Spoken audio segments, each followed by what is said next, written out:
Now you see, this is an anime-related video, so you would expect me to wear the culture hat, but I don't really feel like it. I mean, should I just do something like this? Sure, that looks great. Screw it, we're doing this for the whole video. So as you might be aware by now, I'm quite the connoisseur of romance anime, and recently I've gone through quite the patch of pretty good ones. One of those pretty good ones being Horimiya, or Horimiya. I don't know, it's kind of like the Gurren Lagann versus Gurren Lagann pronunciation. I am recording, right? Now this is one that I've seen recommended every once in a while on like my Crunchyroll, and I see like clips every once in a while, but I knew nothing about it really going into it, which is, again, that's really how you should consume it, is not really knowing anything, because you can be genuinely surprised. But after watching it, I'm very tempted to say that it might be in my tops. At least on like my romance list, it might be at least in my top 20.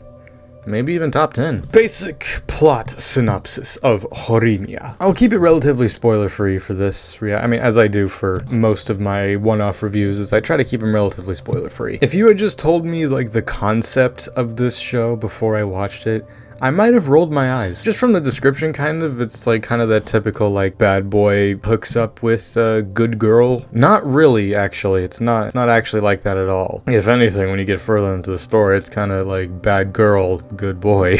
Again, no spoiler. But you follow two characters, the girl named Hori and the guy named Miyamura. Horimiya. I'm gonna be honest, it took me like until the third episode before that finally clicked. Fucking dumbass. I have slow brain sometimes when I watch anime. As do most anime fans. But either way, 5 minutes into recording, let's actually talk about what this show's about. Horimiya. You follow Hori. She's kind of like this can't say no to people, is just this like kind of bright, bubbly girl, just, you know, just typical high school life. And eventually one day, her younger brother shows up. He has a bloody nose, and she's just like, oh, what's happened? Then she looks up and noticed that he was escorted home by this boy with long dark hair and piercings all over his face. And because of this event, her younger brother grew quite the attachment to this guy, who turns out to be her classmate Miyamura. But she didn't recognize him at all because outside of school, he's all pierced up, and turns out he actually has tattoos. But of course, when he's at school, he can't have all that stuff. But slowly, as he keeps coming over and over every day, they grow closer and closer until eventually, like, she keeps finding out more and more about him, you know, watching movies and all that, comparing hand sizes, and in a very interesting way, he confesses to her, and romance. Now, the way I was kind of describing it, and kind of like my tone of voice kind of made it sound like that, you know, it's just kind of typical thing, but like I said, this has become, as I've stewed on it a little bit, it's kind of one of my favorites. You know, I've rewatched it a little bit through clips and whatnot. It's pretty heartwarming. It's not like Clanad level of sad. Like, I never really got to the point of crying, really. This show has a good balance of serious and comedy, and I think they're both done extremely well. I felt the emotion when I meant to feel the emotion. This is just one of those shows where I think it was just written perfectly, despite it being ultimately a pretty simple high school story. I think because also ultimately, like, it feels like real as well. Like, as it not only just follows the two main characters, it follows like a lot of their friends, like kind of these side stories as well. You're invested in them as well. It's because I'm like in this point in my life where it's just like I'm watching a lot of romance. And I'm not in a relationship right now or anything, but I don't know, it's just kind of like that. I mean, I guess for me it's like kind of the reminder of what was and just what could be eventually. Who knows? It's just one of those things where it's just nice to see a story in which it kind of depicts the start and beginning of a relationship in a way in which it's just like it progresses and flows naturally. I mean, yeah, there's like some slapstick and funny moments like intertwined in there, but like there's no real like fan servicey stuff and whatnot. Like it's very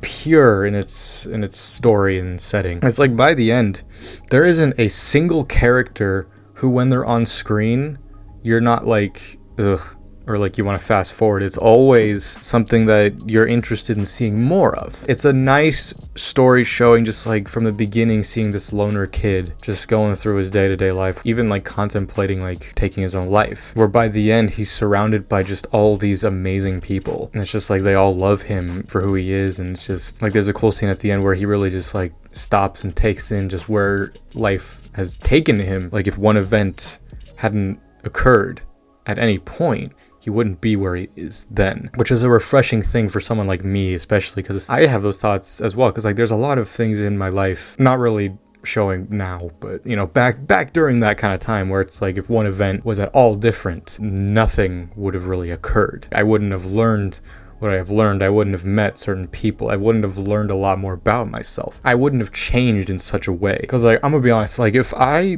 never would have done this, but if I had started my YouTube channel when I was still in high school, if you've been around at all, or if you have watched like my earlier stage of videos, like there's a certain tone to them. And that was definitely me like coming off of a certain point in time, just sort of using videos as a way to vent or just like distract myself from life as it was. Whereas now I've accepted this is a dream I still want to pursue, YouTube and whatnot, and just like also it's just a hobby that I love. I love editing, I love making these videos, like it's fun. And it is a funny thing to think back on when I think of past relationships and whatnot and loves and whatnot. Like there's one thing I think about, it's just like if I was still in my past relationship, I don't know if I would have ever pursued YouTube at all. It's always been like ever since I was a kid something that I've been interested in, something I've always wanted to maybe one day pursue. It wasn't until that relationship was no more, and then I was just kind of like in the stupor and I started making these videos that I really finally pursued that. Whereas back then, I don't know if I would have been motivated to do something like this just because out of, you know, like embarrassment or whatever. But again, like going back to Horimiya, it's one of those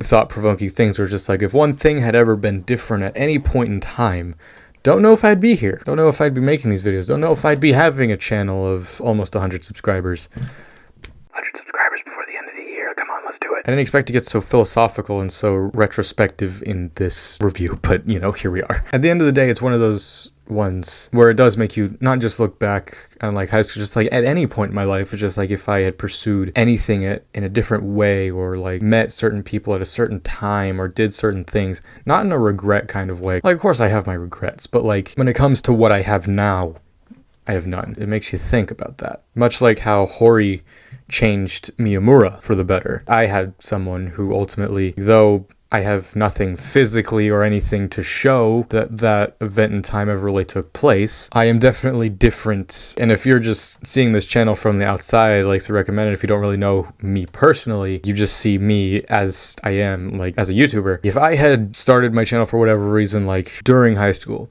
it would be so different. Like I was definitely a lot less outgoing then as I am now. Like I'm not super like extroverted, I guess. I'm able to talk more fluidly. I'm able to express my thoughts a lot better than I was back then, where I just sort of like just shelled up and just like went with the flow. Like I'm able to create my own flow in a way. This is a weird one. I'm sorry I'm not really talking too much about Horimiya. I mean, I pretty much summed it up perfectly. This show of all things got me to kind of just like take it back now.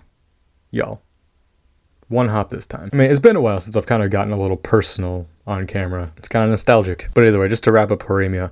Horimiya as a whole, I think I'll give it an 8.5 out of 10. I wouldn't necessarily give it a 10 out of 10. I don't know. You know, you always have one of those shows or anything that you watch where it's just like, there's not really a reason not to give it a 10 out of 10, but like there's just something in you that can't give it a 10 out of 10. Even a 9 out of 10. So 8.5. That sounds about right. There's like a couple story beats, I guess, that could have been expanded on a little more. But again, I get it. There's only 13 episodes, only so much you can do. I'm sure there's more manga material, maybe. I don't know if there is. If there is, I will probably seek it out and finish it eventually. I mean, for right now, I'm gonna take my time, let it pause, consume other things, make more videos, come back to that at a different time. Oh yeah, something I didn't really talk about, which is like the animation art. Very good. Again, it also added to just like that realism. Like it definitely has a distinct style, like, you know, the eyes in this, definitely very distinct. It has like this interesting style whenever like a big kind of moment happens between characters, it kind of has like this sparkly background and like their shadow moves into them. I always liked that. Like I'm not really too into like it's really showing just like, hey, this is a big moment, you better give a shit. But I like when it's done subtly enough, kind of like this, where it's just like, oh. Like I had a couple moments where it's just like someone just said like a kind of throwaway line in the show, but then all of a sudden like the character perked up and like that shadow thing happened. It's just like, oh, I was not ready for that. But either way, Horimiya, pretty good. I would recommend it if you're into romance and whatnot. It's pretty quick. Again, it's only 13 episodes. I wish it was a little longer, but I wish that about a lot of things. But it's just like slow paced enough to where, or I don't even know, slow paced. Like every episode covers a lot of ground with different characters. So, you know, I think it's just well paced enough to where you'll be invested from beginning to end. Either way, I could go tangentially connecting points of my life to this show to like forever. So, but I think this is a good place to wrap it. So yeah, Horimiya, definitely check it out. Thank you all for joining me for this review of Horimiya. Join me for many other reviews and reactions and anything else that I will be posting soon enough. So until next time, I'm Lancer. Thanks for watching.